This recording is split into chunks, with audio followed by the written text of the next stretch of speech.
这，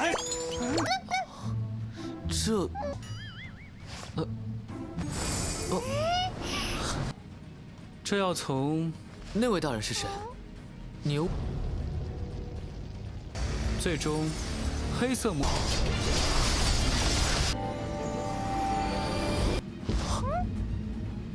需要你自己探索。赠予你这天地间。练。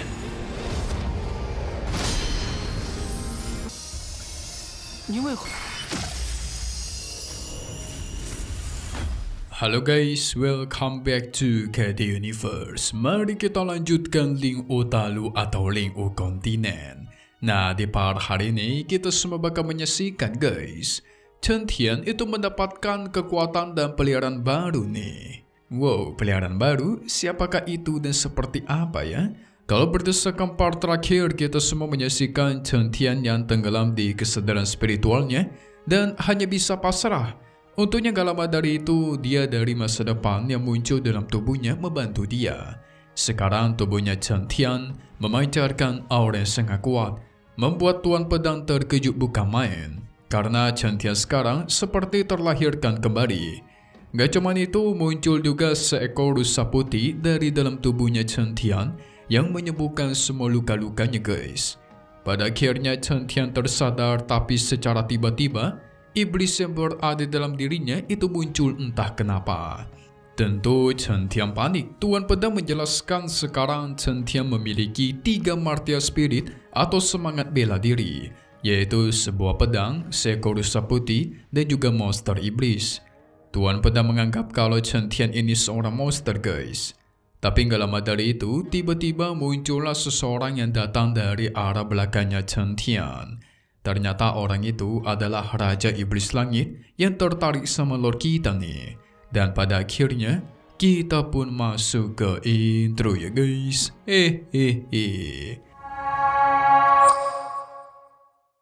Singkat cerita, Raja Iblis Langit berkata kalau kau adalah orang yang sudah ditakdirkan.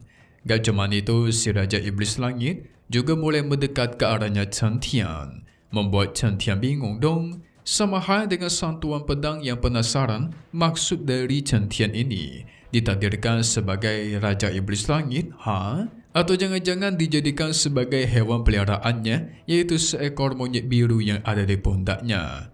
Si monyet biru melompat ke mukanya si Tuan Pedang dan kelihatan marah guys. Chen Tian makin terkejut karena monyet biru ini bisa menyentuh bahkan melihat si Tuan Pedang. Soalnya bentuknya roh kan, dia bisa melihat. Si Tuan Pedang kesal, akhirnya si monyet biru pun dia lempar. Dengan sigap Chen Tian menangkapnya, ditambah saat berada di genggamannya Chen Tian, monyet biru itu kayak kelihatan nyaman dan gak ngamuk gitu guys. Raja Iblis Langit menjelaskan, biasanya monyet biru ini kelihatan sombong dan tidak mau mendekati seseorang pun. Tapi sekarang berbeda ketika dia berada dekat Chen Tian, kayak beda gitu. Oleh karena itu, si Raja Iblis Langit memberikan ide untuk mulai sekarang bawa saja monyet biru itu bersamanya. Awalnya Chen Tian bingung, tidak berani menyetujuinya guys. Tapi Tuan Pedang menyuruhnya agar menyetujuinya saja, karena monyet biru ini jelas bukan monyet biasa nih. Chen Tian setuju memberikannya sebuah nama sebagai Xiao Mo. Xiao Mo itu kayak si bulu kecil gitulah, atau iblis kecil guys artinya.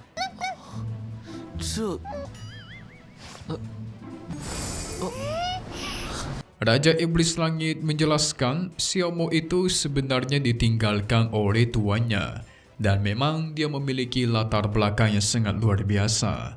Tapi yang Chen Tian penasarankan adalah kenapa si Raja Iblis Langit memanggil dia orang yang sebagai ditakdirkan? Serta siapakah sebenarnya tuan dari Xiao Mo ini? Tepat 5.000 tahun yang lalu, ada sebuah perang yang sangat besar terjadi. Saking besarnya perang itu membuat lembah iblis dihancurkan dan dimusnahkan. Dan perang itu berasal dari 2 orang misterius yang sangat kuat. Satunya memakai pakaian merah, memiliki aura kegelapan. Satunya lagi menggunakan jubah putih dan memiliki aura yang terang. Jadi gelap sama terang nih. Baik dan jahat. 这要从那位大人是谁？你 Mereka bertarung dengan sangat sengit dan mengeluarkan tekniknya masing-masing. Pada akhirnya pria berjubah putihlah yang memenangkan pertarungan, membuat si pria berjubah merah itu kabur. Dikarenakan pertarungan begitu besar, membuat pria berjubah putih juga mengalami luka yang sangat parah, dan dia harus berfokus memulihkan diri. Ketika dia berkultivasi, waktu itu si Raja Iblis Langit menghampiri dia, guys. Setelah pria berjubah putih itu membantunya untuk menerobos dan memberikannya Xiaomo, dia juga menyuruhnya menunggu di sini sampai orang yang takdirkan itu datang. Berarti Xiaomo itu tuannya adalah si pria berjubah putih.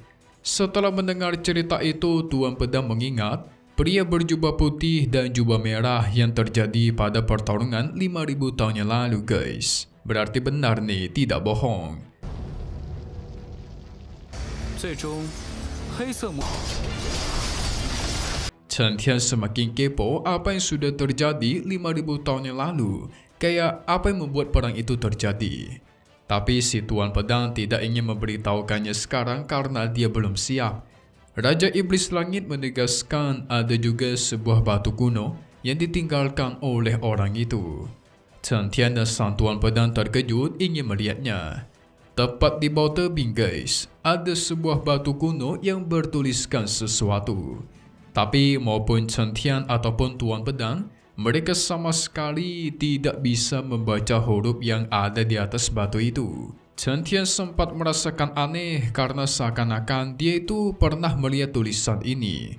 Setelah diingat-ingat, dia mengingat kalau Chen Tiannya berasal dari masa depan, dia tuh menggunakan tulisan ini, guys. Wow. Tapi setelah mengingat itu juga, dia langsung merasa pusing dan pingsan di tempat. Yang ternyata Chen Tian kembali terbangun dari kesadaran di spiritualnya, guys. Namun apa yang terjadi? Di hadapannya muncullah sebuah cahaya yang sungguh menyilaukan. Dari cahaya itu muncullah seseorang yang menggunakan jubah putih. Wow. Disitulah Chen Tian menduga pasti orang inilah pria berjubah putih yang ada di perang 5000 tahun yang lalu. Pria itu membenarkan perkataannya. Dia juga mengeluarkan sebuah buah dan menjelaskan buah ini merupakan buah ajaib yang bisa membantu Chen Tian untuk menerobos kultivasi dan mempercepat. Gak cuma itu, sang pria berjubah putih juga menjelaskan sebenarnya di dunia ini memiliki rahasia yang sama sekali tidak bisa dibayangkan. Jadi si Chen Tian harus mencari tahu jalannya sendiri dan mencari tahu tempatnya itu di mana. Dan setelah itu dia pun menghilang. 需要你自己探索。赠予你了，这天地。 Chen Tian mencoba menghentikannya soalnya dia masih banyak harus ditanya. Contohnya, gimana cara memahami tulisan yang ada di atas batu kuno? Si pria hanya menjawab, kalau ini bukanlah waktu yang tepat untuk Chen Tian mengetahuinya, guys. Berarti di masa depan. Dan pada akhirnya dia menghilang sepenuhnya. Gak lama dari itu, buah yang dia tinggalkan tadi mulai mengeluarkan kekuatan spiritual yang sangat banyak. Tidak pengen melewatkan kesempatan, Chen Tian duduk berkonsentrasi menyerap energi spiritual itu. Dia menyerap buah-buah itu dan membuat tubuhnya memancarkan aura yang sangat hebat. Singkat cerita, 3 hari sudah dilewati. Di hari ini secara tiba-tiba, ada sebuah pancaran energi spiritual dari langit yang melesat ke tubuhnya Chen Tian. Chen Tian terbangun dan sekarang dia menerobos ke puncak Rana, guys. Ditambah lagi, ketiga martir spirit miliknya itu juga muncul di sekitarnya. Raja Iblis Langit yang menyaksikan itu semakin yakin Chen Tian ini adalah orang yang dipilih oleh sang pria berjubah putih. Gak cuma itu, Chen Tian mendapatkan sebuah cincin yang memancarkan cahaya super menyilaukan. Raja Iblis sedikit bingung kenapa Tuan Pedang tidak terkejut ketika melihat Chen Tian yang secara tiba-tiba berubah. Ya, Tuan Pedang hanya menjelaskan. Dari dulu, dia itu selalu melihat Chen Tian yang terus-terusan menciptakan kejutan, guys. Jadi bagi dia sekarang itu udah biasa lah. Nggak bakal terkejut lagi. 你为何一点？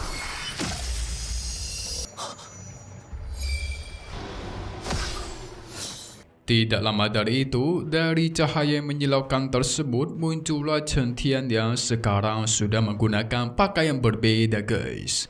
Gak cuma pakaiannya, aura di tubuhnya juga berubah jadi warna merah. Kalau kalian ingat, kekuatan miliknya itu memiliki warna biru guys.